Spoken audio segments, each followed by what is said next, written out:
Hey Phil, how you doing?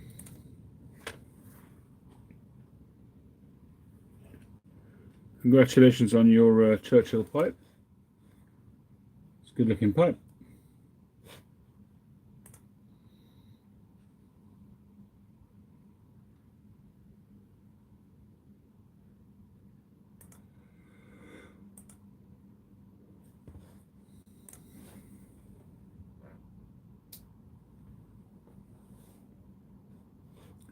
Dave, haven't seen you in ages. How you doing?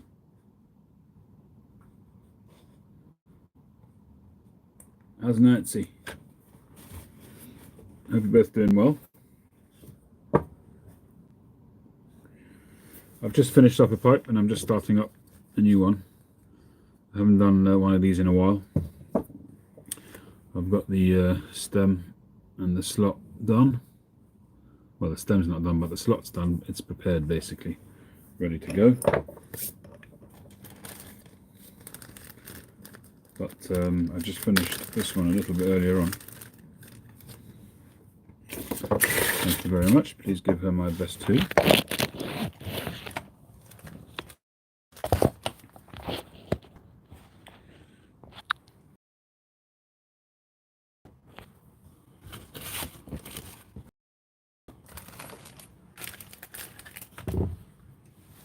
This is just finished. Beautiful green.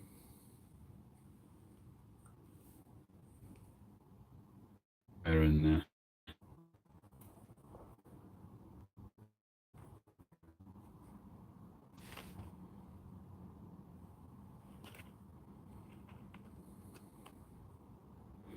Once again, a pipe I'm very tempted to hold on to.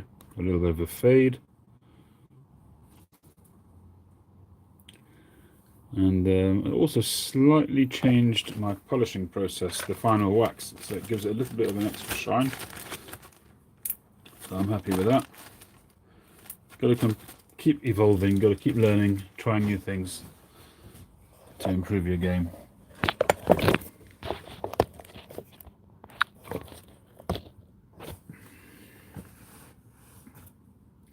Silver ferrules. Which silver ferrules are you talking about? Phil? Not with you.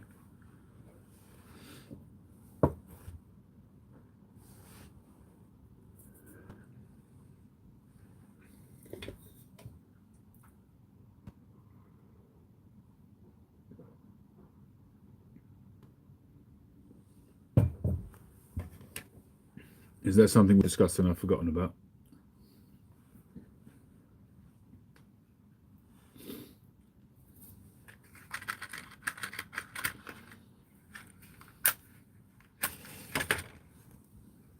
I'm smoking a mixture I tried last night and really enjoyed. It's Orlik Golden Sliced and Erin Moore Flake.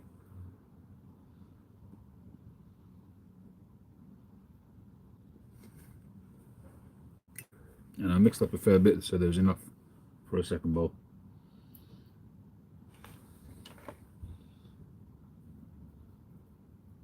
My first pipe of the day.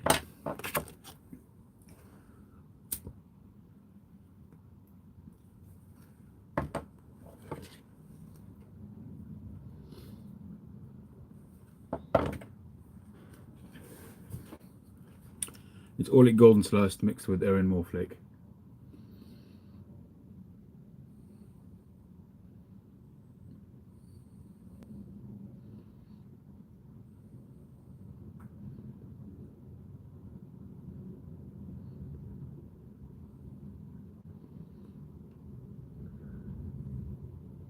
But it can't be 50-60 because that would be more than 100%. But I would say it's probably around 60-40 in favour of Orlik Golden Sliced. Something like that. I figured. Yeah, no, it's a little bit more Orlik Golden Sliced because the Erin Moore's got quite a distinctive flavour. You don't need that much. I used one flake of Erin Moore and then a generous pinch of Orlik Golden Sliced. So I would say it's probably roughly 50-50, but maybe a little bit more Orlik Golden Sliced than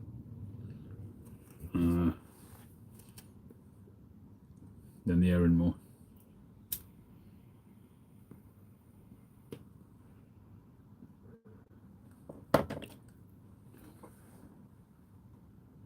I try mixing tobaccos all the time, and most of the time they don't work, but this one works, and of course London Fog works.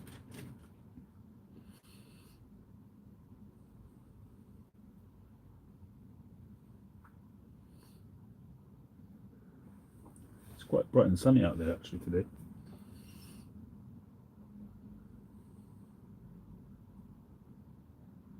You still there, Phil?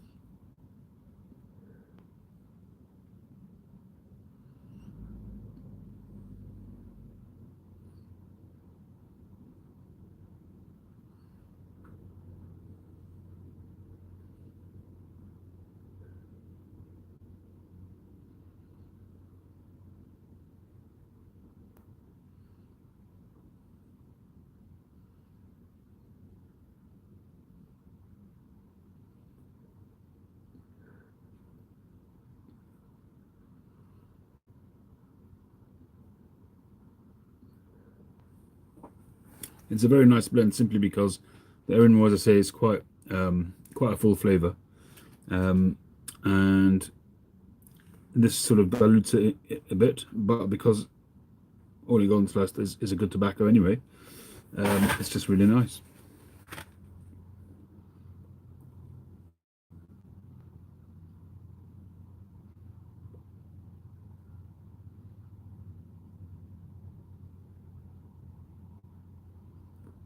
And most times when you try to mix tobaccos, what happens is one of them loses out. Getting tobaccos which don't overpower each other and allow each other one to sort of shine is quite difficult to do. With this one, Orley Golden Sliced is tough because Orley Golden Sliced by its nature is there's quite a few flavors in there once you get used to it, but it's not a in-your-face kind of flavor. They're quite subtle.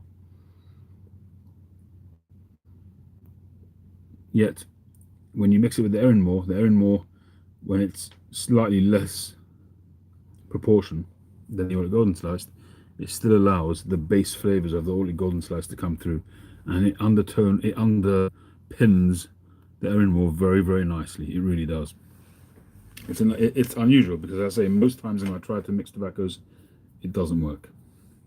Even Orley Golden Sliced with vanilla roll cake, which does work after a fashion, and not as well as this, because the Orley Golden Sliced is pretty much sublimated when you mix it with hey Caroline, when you mix it with Orley Golden Sliced with vanilla roll cake, the vanilla roll cake takes over. It basically overpowers the Orley Golden Sliced. But it's a good mixer. You can use it if you want to just weaken the aromatics a little bit. Orley Golden Sliced is good as a mixer. But you're not doing it in order to get the flavor of Orley Golden Slice. You're just using it as a Virginia, sort of a neutral Virginia almost, to dilute the vanilla roll cake. But when you mix it with Erin Moore, I find that the base flavors of the Orley Golden Slice still come through, and that's really good.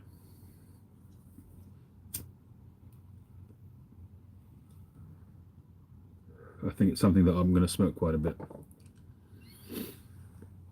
I'm pretty sure I've done it in the past and just forgotten about it or didn't appreciate it as much, or maybe when I wasn't sort of so heavily into Orley Golden Sliced. But it was a bit of an epiphany last night. I smoked it and absolutely loved it.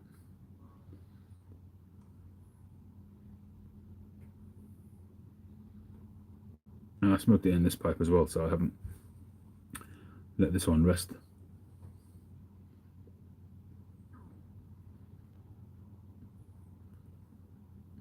Caroline or Paul, did you see the video that I put up?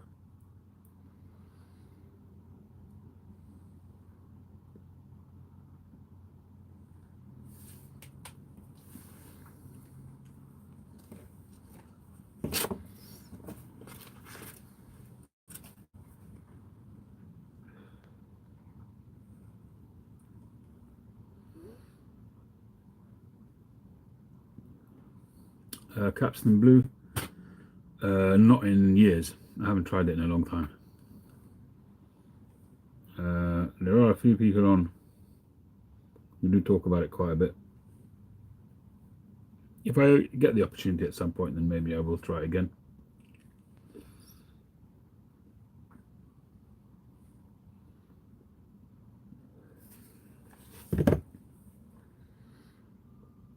I mean, I have had a tin of it, which actually sat in my Tupperware container for a long, long time. I don't know if there's any of it left or not.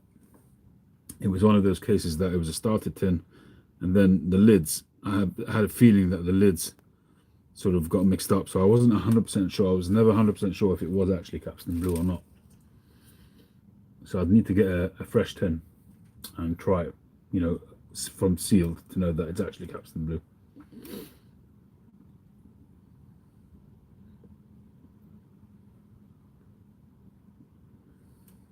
Yeah, I've had the yellow as well, but this is going back a good number of years. If my memory serves me well, I think the blue is a bit more of a like a burnt sugary kind of sweetness to it. Maybe I guess maybe that's is the blue like a navy cup with a possibly a bit of rum in there, or am I mistaken?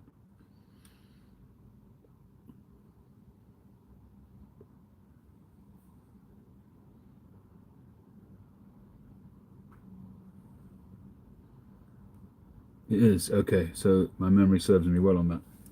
That's what I seem to remember anyway. That it had a little bit more sweetness to it.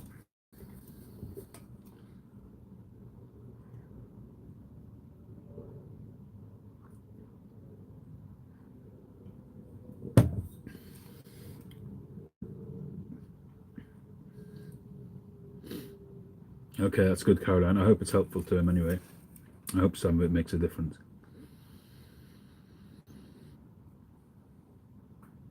It would be interesting to know if what he's been doing till now is different to that, because then there's maybe a chance that it might improve for him.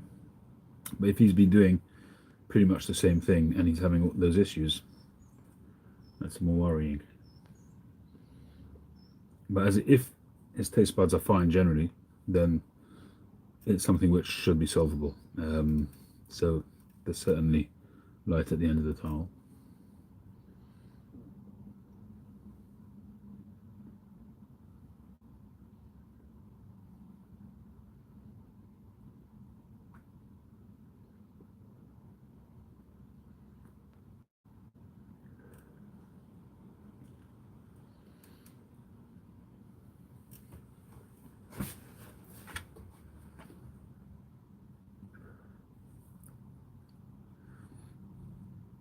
I weighed this pipe the other day, not realizing that it's actually quite a heavy pipe. We were talking about it on Saturday night in the live, London Calling, and we were talking about the difference between a straight heavy pipe and a bent heavy pipe.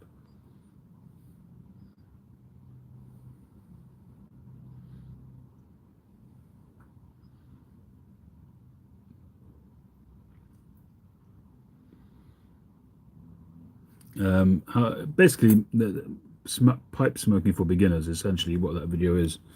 But it's basically how to load your pipe and light a pipe. And I use several methods for loading a pipe, but by far the simplest to master is the gravity feed, sort of the trickle method. And it's the best way to give you a less troublesome smoke as you get down the bowl. Lighting a bowl you can do easily enough with any type of bowl fill.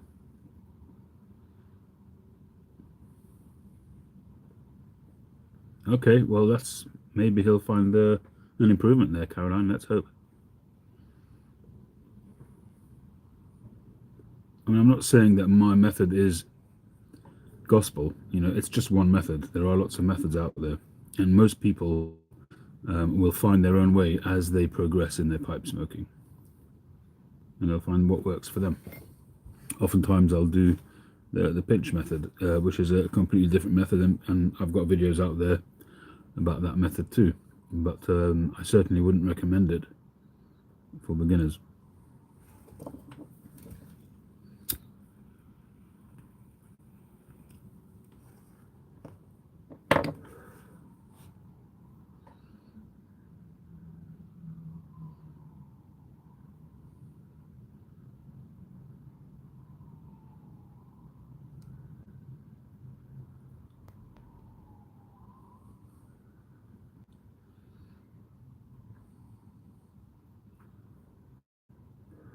I did think this week that I was going to start constructing my workshop. Hasn't happened, as you can see. I have, however, been in touch with a couple of people, hopefully to get some advice on how to go about starting it. So I hope at some point we'll get to it.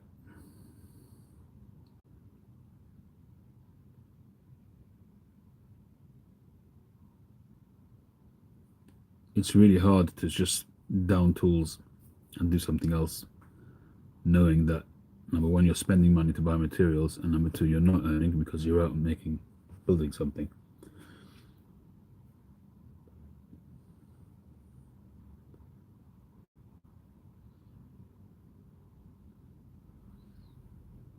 Hey, Todd.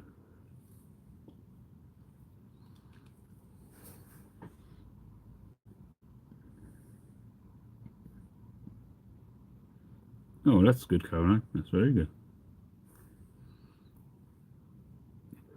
I mean, there's a lot of topics which result from. I mean, you saw me mention various different things which need another video or several other videos. But what I wanted that video to be was to be not complicated, straight talking, nothing technical.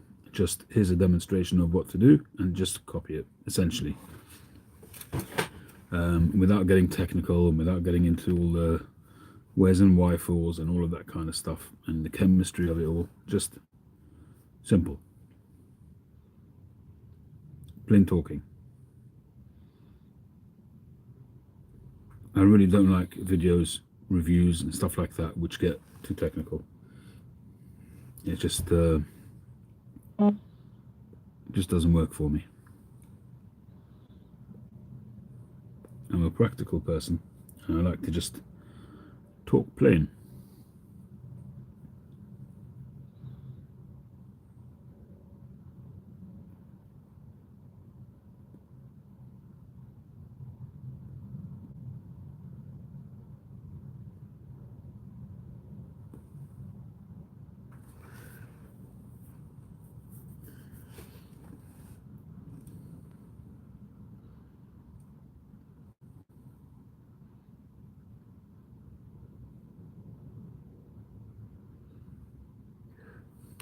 This pipe is really good, tasting lovely. I do recommend this mix.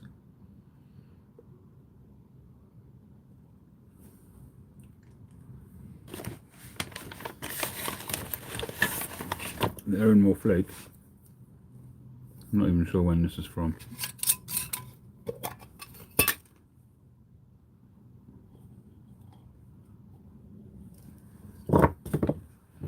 It's a very sort of neat, consistent flake. Very nicely presented, very nicely made. It's very moist, I will say that. Lots of light and dark, very speckled kind of tobacco. So I think it's Virginia Burley mostly. It's got a beautiful aroma.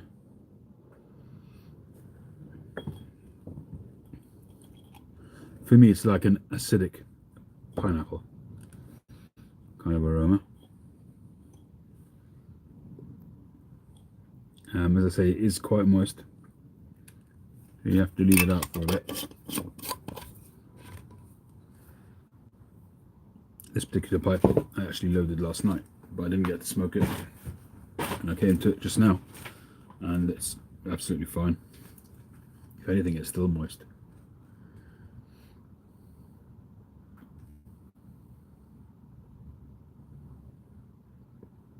And that's going to be something to do with the humescents that are used. There are some tobaccos you could leave it out for days and it still won't fully dry out because it's got those humescents in there, which are chemicals which retain the humidity. They're designed to retain the humidity.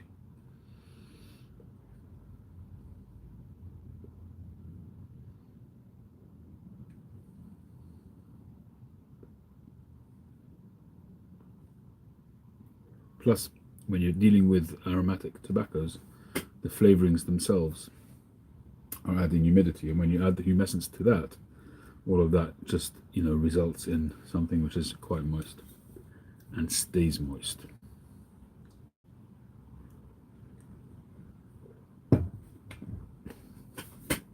That's why I always wonder why new pipe smokers always gravitate towards aromatic tobacco. Well, I understand why, because they taste good, and the taste is obvious. Whereas if you went for a straight Virginia, you're not going to appreciate the flavors of the. You're not going to really get the subtle nuances of the blend. Excuse me. Whereas with an aromatic, you get it straight away. But the aromatics, I think, present you with the greatest challenges as well, in terms of the smokability, because they're so humid and moist and full of sugar. All of that kind of stuff, which is going to make it harder for you to smoke, give you tongue bite, overheat, all of that kind of stuff. So I suppose it's swings and roundabouts, really. You've got advantages and disadvantages.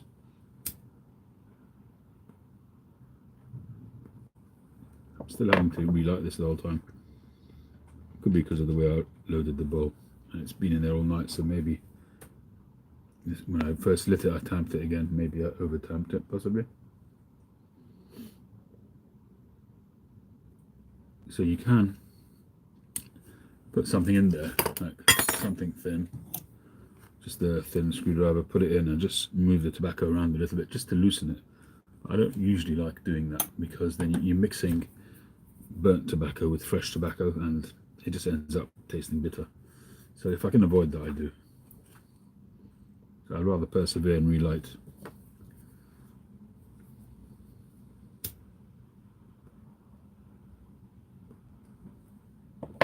Sometimes you can just blow through and you might get a fountain of ash coming out, but it does help to loosen things up a little bit.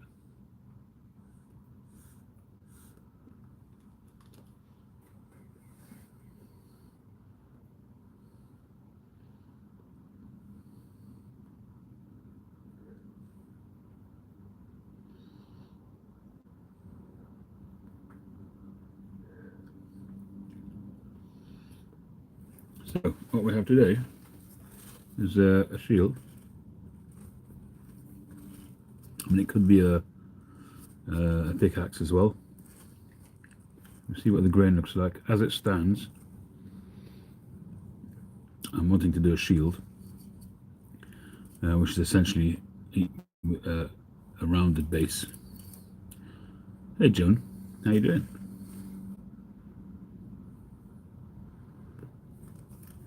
So with a pickaxe, you would bring all of that down to a sharp point, and with a shield, you'd have more of a rounded sort of oval base, so it looks like a shield. Cheers, Dave. Thanks for joining. And should have a really nice bird's eye on the front, which I'm going to make smooth and really highlight that bird's eye. And then on the sides, I'm probably going to do a carve blast. And then depending on the grain at the back, whether or not that stays smooth or not, I'm not sure how good the grain is going to be on the back, because this wasn't a classic, although it's a plateau block, but the direction of the grain wasn't ideal. So that's why I'm expecting to rusticate the sides, but keep, because I think the grain is coming in from that angle, right? So that's why on one side you'll probably have nice cross grain, on the other side probably not. Therefore, probably rusticate the sides, and it would probably mean that I may have bird's eye on one half of the rear and the other half not. So I'll have to see when I get to it.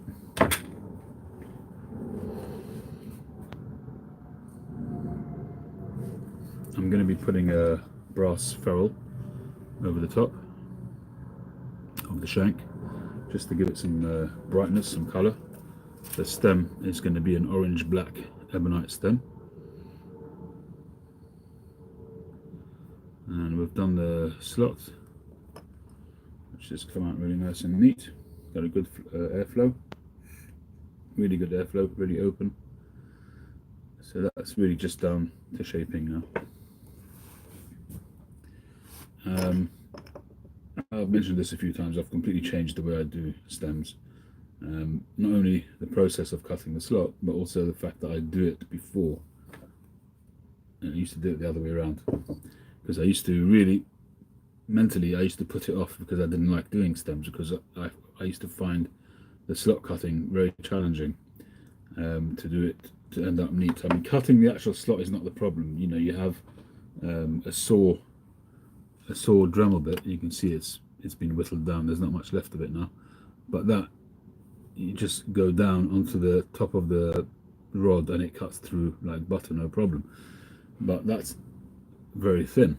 You know, that's a starting point. You then have to cut the slot, which I use a Kemper ceramic saw for that. So it's like a side, it's got a side cutting bits on there, and you have to widen it by hand. Doing that and getting everything to end up looking nice and neat like that, that takes practice.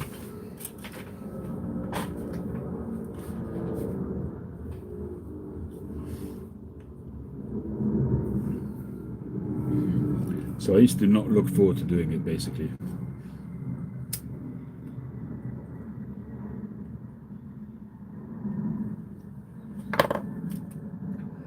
And sometimes it would be a bit of a hit and miss, and sometimes it wouldn't be good enough and I'd have to start again, and that would be very frustrating.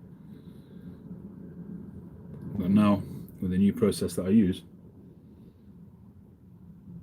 for the most part it works very well, and so I kind of don't dread it anymore. It's not something which I always put to the last job. So I do it straight away, before I've even drilled out the bowl. And that way, if something did go wrong, I can start again without having gone too far with the whole of the pipe. I can just do another and start on another stem. It's going to be quite a long stem because the actual shank is quite stubby. I thought about putting on a horn ferrule or something like that, but I decided rather just to use a colourful stem and add that brass ferrule just to lift it a little bit. And that brass ferrule should actually match very well with this orange colour. Hopefully it'll look really nice. You did hear aircraft, Joni, indeed you did. I'm under the flight path from Heathrow Airport. Well, anywhere in London that you are, you're going to hear aeroplanes all the time. That's the truth of the matter.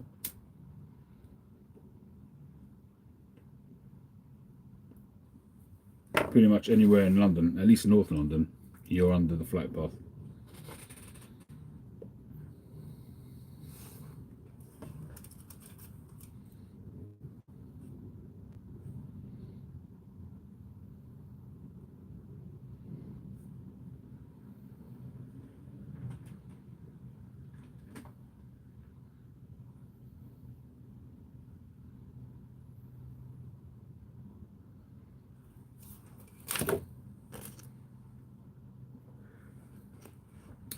Have you learnt to fly one, John?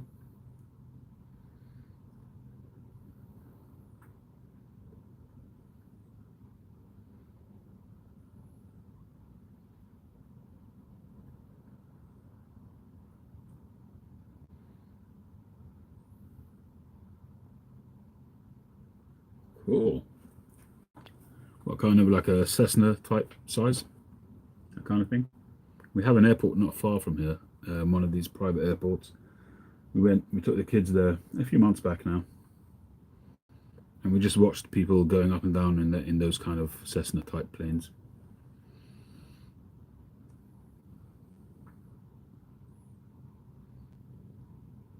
I always feel nervous for those pilots because it's not like a commercial airplane where you've got 2, 3, or 4 motors, jets rather, where if one goes down, you've got another one you can limp home. And I always feel nervous for those guys with a single engine, a prop engine at that. I don't know if that's makes it more reliable or not, but I guess you could glide down. But if you're in a place where you like a rocky kind of area, a mountainous area, I just you know, what are you going to do?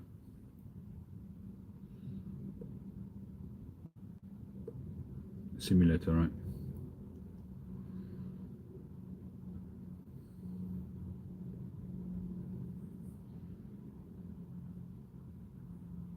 You're flying full-size planes in this on the simulator, or smaller?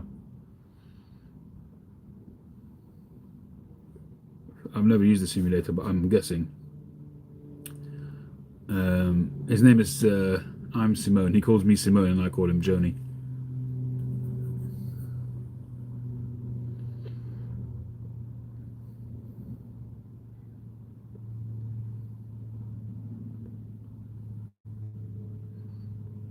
And his name is John, but to me he's Joan.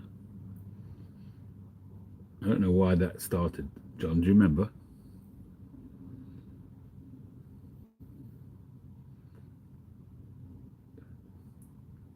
All kinds of planes. I assume that they're completely realistic, you know, in terms of the controls and all of that kind of thing. If you were doing a jumbo or something like that.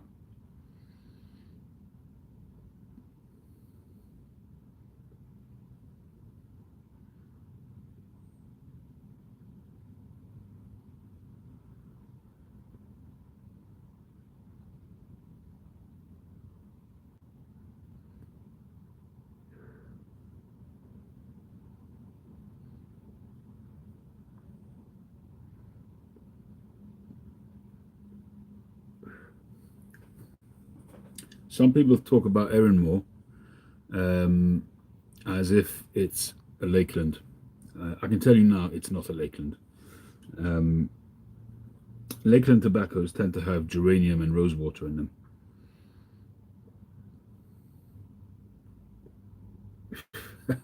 Hi, Cole.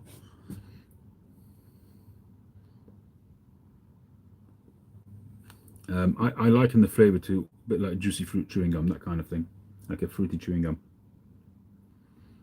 But it has enough of a genuine tobacco flavor with it, and it works. But add the OGS to it, it's fantastic. I would highly recommend that. John, if you haven't tried this, Erinmore Flake and Orlick Golden Sliced. Mix it up 50-50 or 60-40, whichever way you want to go. Let it dry out for quite some time. A loose pack in the pipe. Very, very nice.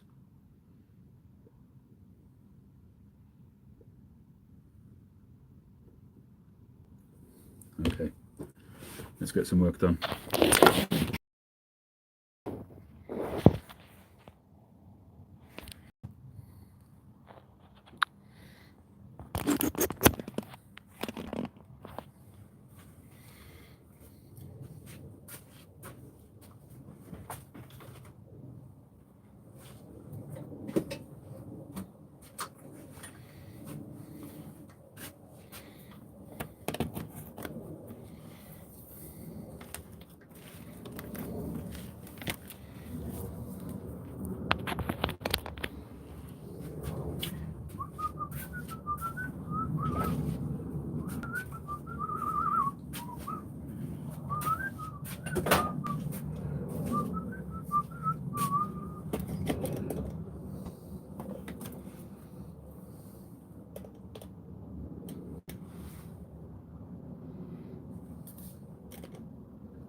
In case I forget, I've got to go and pick up a wheelchair for my mum at 2:30. Means I've got to leave the house by the latest 2 o'clock. So in case I forget, about 1:45, give me a kick up the backside.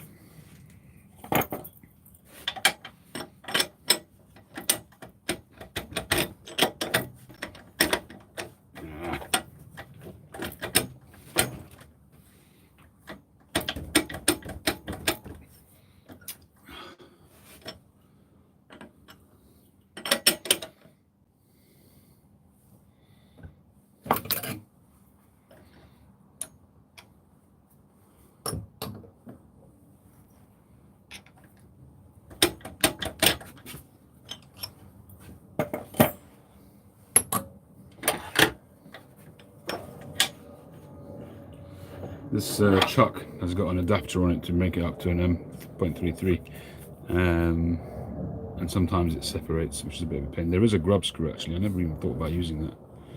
I could put a grub screw in there just to hold it in place.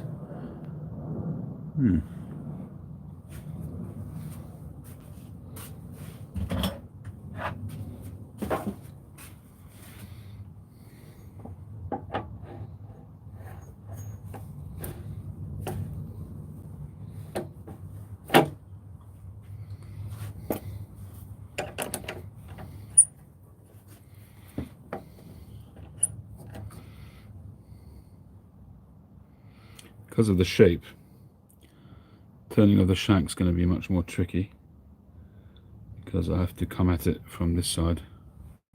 I'm not even sure I'm going to be able to trim that straight. It's a bit of a pain.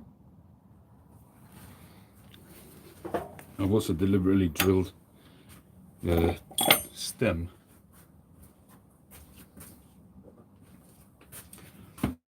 drilled the stem here much deeper into the stem, so that the filter completely goes in there rather than having to go in there, so that I only have to drill the length of the tenon. Usually I have to drill about another half a centimetre or so to accommodate the filter, but I want to allow enough room for there to be at least some drilling through the wood. So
too generous.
So there we have the stem, the filter in, and the filter is in it completely.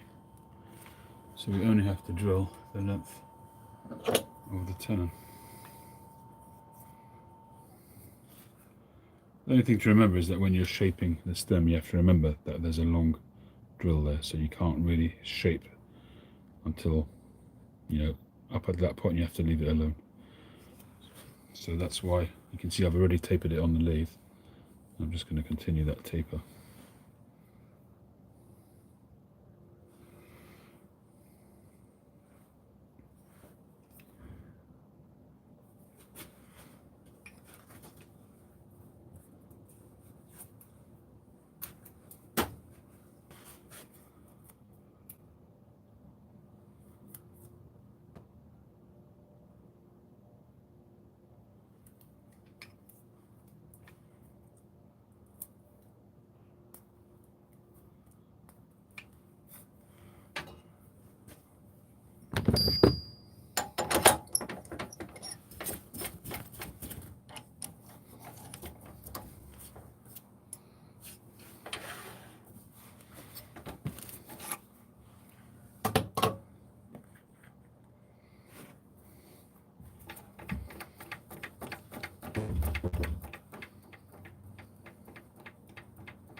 Very much. Ah yes, this is some tomatoes. Top of the much. Can I get a nice coffee? Sure. What do you think for him? How much it cost? $3.50. How are you going to get it?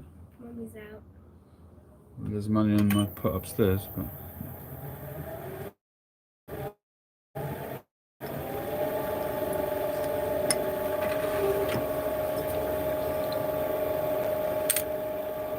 if she wants to get, she can get.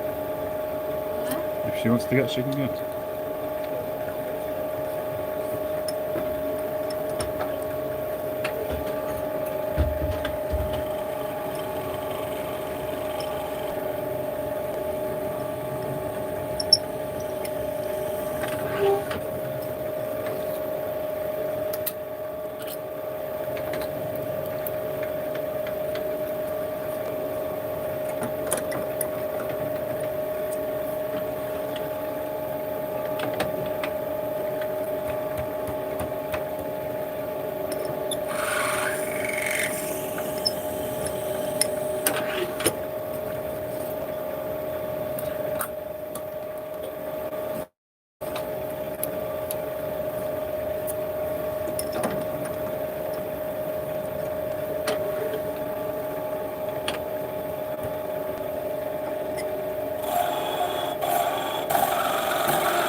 So the tenon goes in.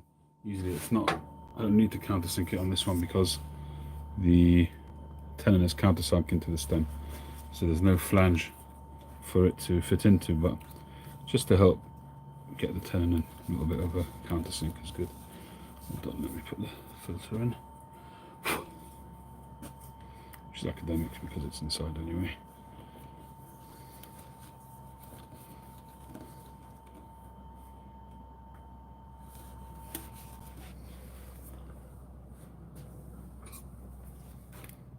to drill that a little bit more. Fraction.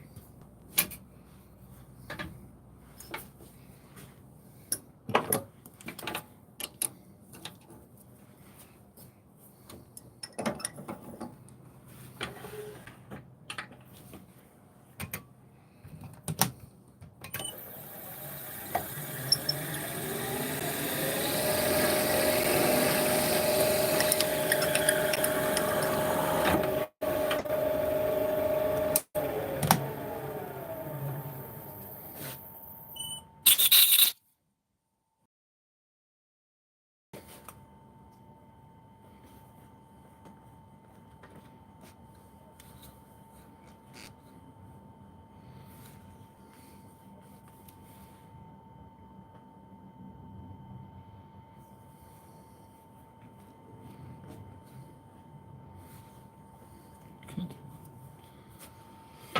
Okay.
Lovely.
Nice.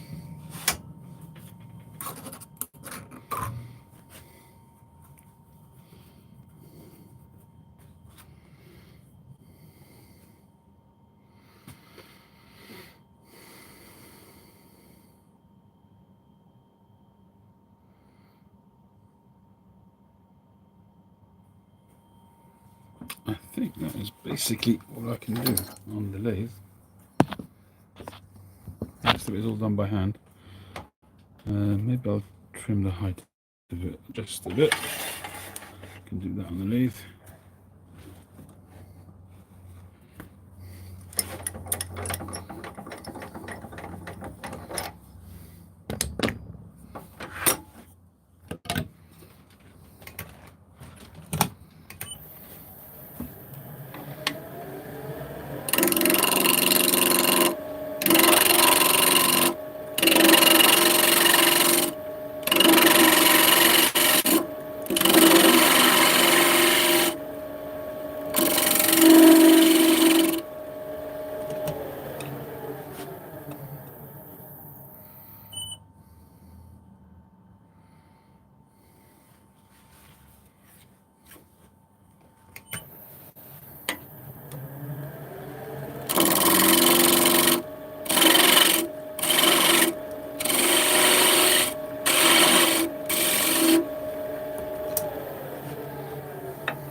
Ouch.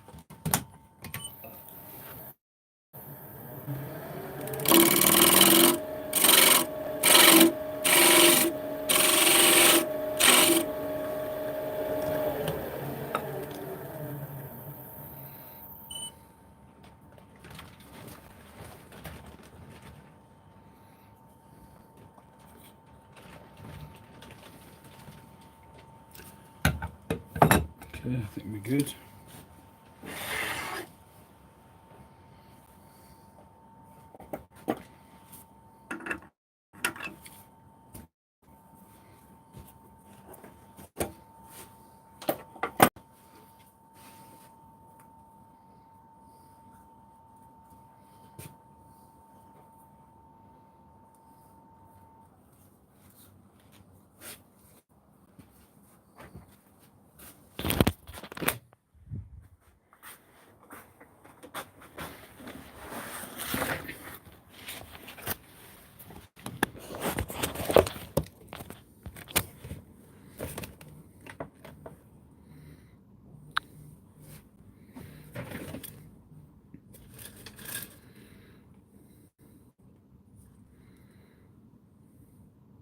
Hello? Yeah? What? I can't hear you. I can't hear you. What did you say?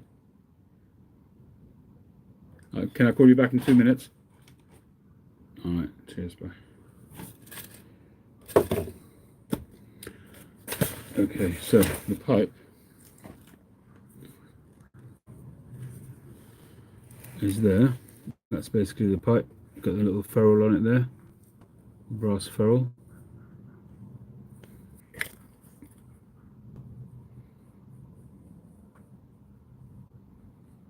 Because I don't want it to be a horn or a pickaxe.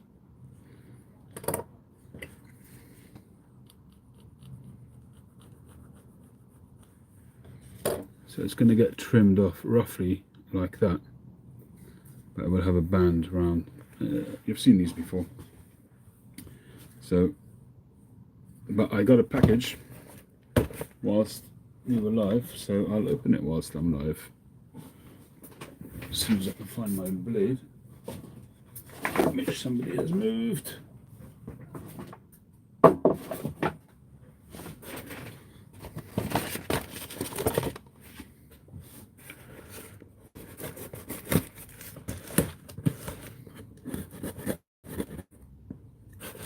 These are should be some vintage tobaccos. I'm not really buying a load of tobacco. These came up, the guy's selling off an old stock of tobacco here in the UK. So I picked up a few pins.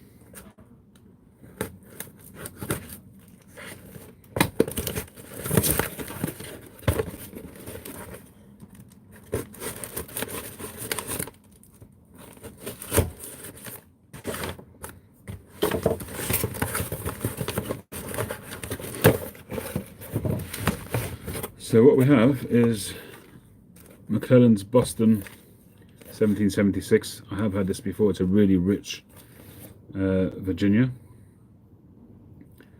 And this is from 2010. So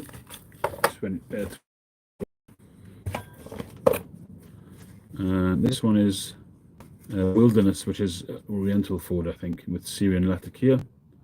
And this was a blend made for Fred Hanna, the guy who made the straight grain, from 2013. And there's another one of the Wilderness.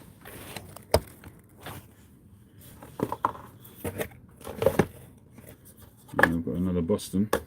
And another one. And so that's 3 and 3 of these. I also have a tin of Butera's Royal Vintage Golden Cake. This is 1997. Actually, I think it's from 1995. So that's like almost 30 years old. The label is sort of yellowing from age. What is this? Bright Golden Virginia, mellowed. It's already aged when it was tinned. Flue cured until fully seasoned, laid and aged in cakes. So it should be a very, very smooth, sweet Virginia tobacco. And then I don't remember what this is.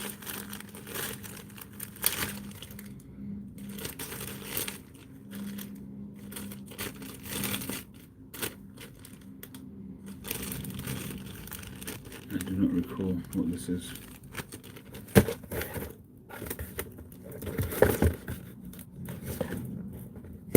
Let's see if he's written it down on a piece of paper. If not, we can find it.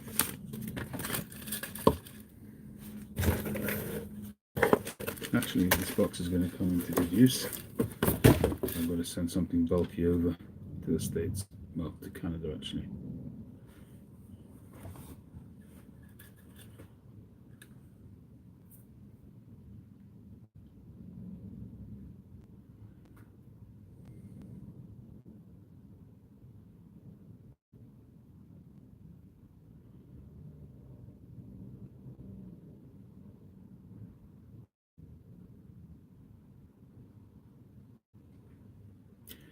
I think he's thrown that in, possibly.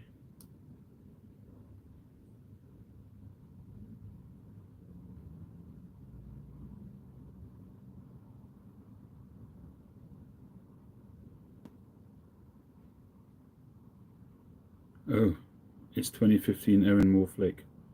Well, why isn't it in a tin?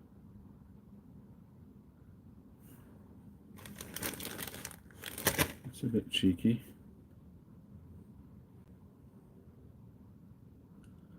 Let's see if he sent me a list. Let's see.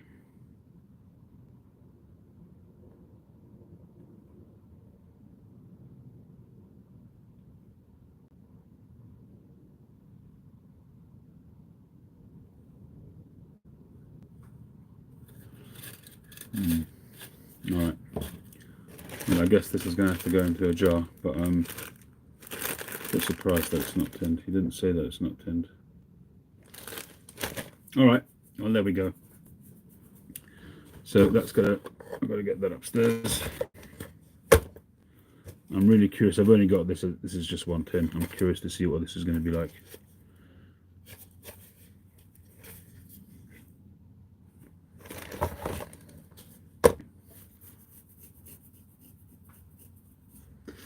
Okay, so I'll come back this afternoon and make a start with the shaping of the stem and the pipe itself. I'm looking forward to that. And depending on the grain structures, that will affect my decision on how I'm going to actually rusticate the pipe. I do have to be careful there, make sure I don't go too thin. That's why I've done a tapered drill, so that won't be affected by that, but I just have to watch it.